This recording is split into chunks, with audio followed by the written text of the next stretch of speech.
شب برات کی عظمت۔ شب برات یہ مبارک رات گناہوں پر ندامت، توبہ و مناجات اور دعاؤں کی قبولیت کے بابرکات لمحات پر مشتمل ہے۔ اس شب رحمتوں کے دروازے کھول دیے جاتے ہیں، برکتوں کا نزول ہوتا ہے، خطاؤں کو معاف کیا جاتا ہے۔ احادیث نبوی صلی اللہ تعالی علیہ وآلہ وسلم میں ماہ شعبان اور اس کی 15ویں شب برات کے متعدد فضائل بیان کیے گئے ہیں۔ روایت کے مطابق اس ماہ کے شروع ہوتے ہی آپ صلی اللہ تعالی علیہ وآلہ وسلم کی عبادات میں غیر معمولی اضافہ ہو جاتا۔ اس کا اندازہ ام المومنین حضرت عائشہ رضی اللہ تعالیٰ عنہا کے اس ارشاد سے بخوبی لگایا جا سکتا ہے۔ آپ فرماتی ہیں، میں نے آپ صلی اللہ تعالی علیہ وآلہ وسلم کو شعبان کے علاوہ کسی اور مہینے میں کثرت سے نفلی روزے رکھتے نہیں دیکھا۔ حضور اکرم صلی اللہ تعالی علیہ وآلہ وسلم کے شعبان المعظم میں بکثرت روزے رکھنے کی وجہ سے اس مہینے میں روزہ رکھنے کو علامہ نووی رحمۃ اللہ تعالی علیہ نے مسنون قرار دیا ہے۔ حضرت ابوبکر صدیق رضی اللہ تعالیٰ عنہ نبی اکرم صلی اللہ تعالی علیہ وآلہ وسلم سے روایت کرتے ہیں کہ آپ صلی اللہ تعالی علیہ وآلہ وسلم نے فرمایا، اللہ عز و جل 15ویں شعبان کی رات میں آسمان دنیا کی طرف اپنی شان کے مطابق نزول اجلال فرماتا ہے، اور اس رات ہر بندہ مومن کی مغفرت کر دی جاتی ہے، سوائے اللہ کے ساتھ شرک کرنے والے کے یا ایسے شخص کے جس کے دل میں بغض و کینہ ہو۔ حضرت ابو موسیٰ اشعری رضی اللہ تعالیٰ عنہ رسول اللہ صلی اللہ تعالیٰ علیہ وآلہ وسلم سے روایت فرماتے ہیں کہ آپ صلی اللہ علیہ وآلہ وسلم نے فرمایا، اللہ تعالیٰ شعبان کی 15ویں رات رحمت کی نظر فرما کر تمام مخلوق کی مغفرت فرما دیتا ہے، سوائے اللہ کے ساتھ شرک کرنے والے اور دلوں میں کسی مسلمان کی طرف سے بغض رکھنے والوں کے۔ حضرت عبداللہ بن عمرو بن عاص رضی اللہ تعالیٰ عنہ سے روایت ہے کہ رسول اکرم صلی اللہ علیہ وآلہ وسلم نے فرمایا، شعبان کی 15ویں رات اللہ عز و جل اپنی مخلوق کی طرف رحمت کی نظر فرماتا ہے، سوائے 2 شخصوں کے باقی سب کی مغفرت کر دی جاتی ہے، ایک کینہ پرور، دوسرے کسی کو ناحق قتل کرنے والا۔ حضرت عثمان بن ابی العاص رضی اللہ تعالیٰ عنہ نبی اکرم صلی اللہ علیہ وآلہ وسلم سے روایت کرتے ہیں کہ آپ صلی اللہ علیہ وآلہ وسلم نے فرمایا، جب شعبان کی 15ویں رات ہوتی ہے تو اللہ تعالیٰ کی طرف سے ایک پکارنے والا پکارتا ہے کوئی مغفرت کا طالب کہ میں اس کی مغفرت کر دوں، ہے کوئی مانگنے والا کہ میں اسے عطا کروں۔ اس وقت جو سچے دل کے ساتھ مانگتا ہے اسے اس کی شان کے مطابق ملتا ہے، سوائے بدکار عورت اور مشرک کے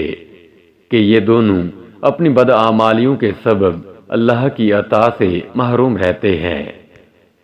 حضرت عائشہ رضی اللہ تعالیٰ عنہا نبی اکرم صلی اللہ علیہ وآلہ وسلم سے روایت فرماتی ہیں کہ آپ صلی اللہ علیہ وآلہ وسلم نے فرمایا، کیا تمہیں معلوم ہے اس رات یعنی شعبان کی 15ویں شب میں کیا ہوتا ہے؟ انہوں نے دریافت فرمایا کہ یا رسول اللہ صلی اللہ علیہ وآلہ وسلم کیا ہوتا ہے؟ آپ صلی اللہ علیہ وآلہ وسلم نے فرمایا، اس شب یہ ہوتا ہے کہ اس سال جتنے بھی پیدا ہونے والے ہیں سب کی تفصیل لکھ دی جاتی ہے، اور جتنے اس سال مرنے والے ہیں وہ سب بھی اس رات لکھ دیے جاتے ہیں، اور اس رات میں سب بندوں کے سارے سال کے اعمال اٹھائے جاتے ہیں، اور اسی رات میں لوگوں کی مقررہ روزی مقررہ وقت پر اترتی ہے۔ حضور صلی اللہ علیہ وآلہ وسلم نے ارشاد فرمایا،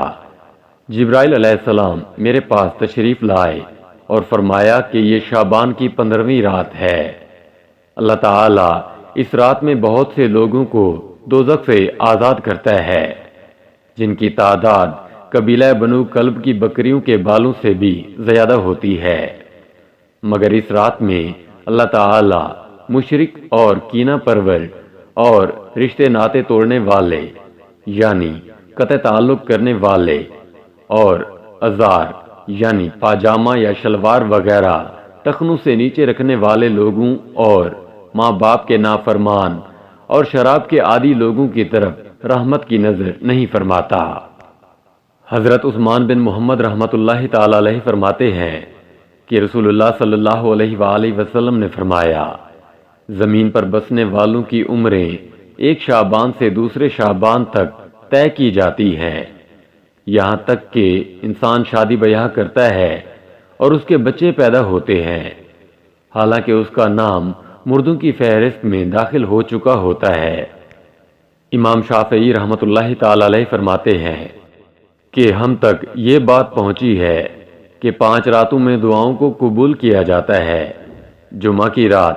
عید الاضحیٰ کی رات، عید الفطر کی رات، رجب کی پہلی رات اور شعبان کی 15ویں رات۔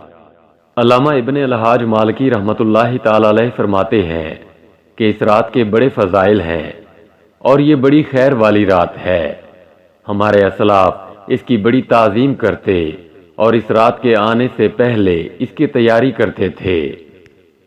علامہ حسکفی رحمۃ اللہ تعالی علیہ فرماتے ہیں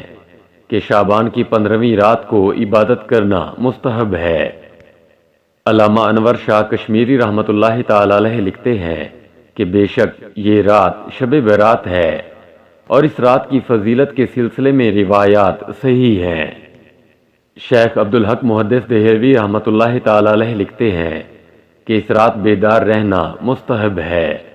اور فضائل میں اس جیسی احادیث پر عمل کیا جاتا ہے، یہی امام اوزاعی کا قول ہے۔ آخر میں اس مبارک رات میں کرنے والے کیا کام ہیں، ان کا ذکر کیا جاتا ہے تاکہ افراط و تفریط سے بچتے ہوئے اس رات کے فضائل کو سمیٹا جا سکے۔ نماز عشاء اور نماز فجر کو باجماعت ادا کرنے کا اہتمام کرنا، اس رات عبادت کی توفیق ہو یا نہ ہو، گناہوں سے بچنے کا خاص اہتمام کرنا، بالخصوص ان گناہوں سے جو اس رات کے فضائل سے محرومی کا سبب بنتے ہیں۔ اس رات میں توبہ و استغفار کا خاص اہتمام کرنا اور ہر قسم کی رسوم اور بدعات سے اجتناب کرنا، اپنے لیے اور پوری امت کے لیے ہر قسم کی خیر کے حصول کی دعا کرنا، بقدر وسعت ذکر و اذکار، نوافل اور تلاوت قرآن پاک کا اہتمام کرنا، اگر بآسانی ممکن ہو تو 15 شعبان کا روزہ رکھنا۔ واضح رہے کہ مذکورہ تمام اعمال شب برات کا لازمی حصہ نہیں، بلکہ ان کا ذکر محض اس لیے ہے کہ ان میں مشغولیت کی وجہ سے اس رات کے منکرات سے بچا جا سکے۔ بعض ایسے بد نصیب ہیں جو اس مقدس رات میں فکر آخرت اور عبادت و دعا میں مشغول ہونے کی بجائے لہو و لعب میں مبتلا ہو جاتے ہیں،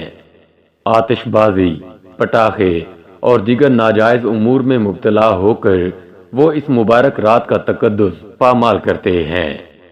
ہمیں چاہیے کہ ایسے لغو کاموں سے خود بھی بچیں اور دوسروں کو بھی بچائیں۔ ایسے کام اللہ تعالی اور رسول اللہ صلی اللہ تعالی علیہ وآلہ وسلم کی ناراضگی کا سبب ہیں۔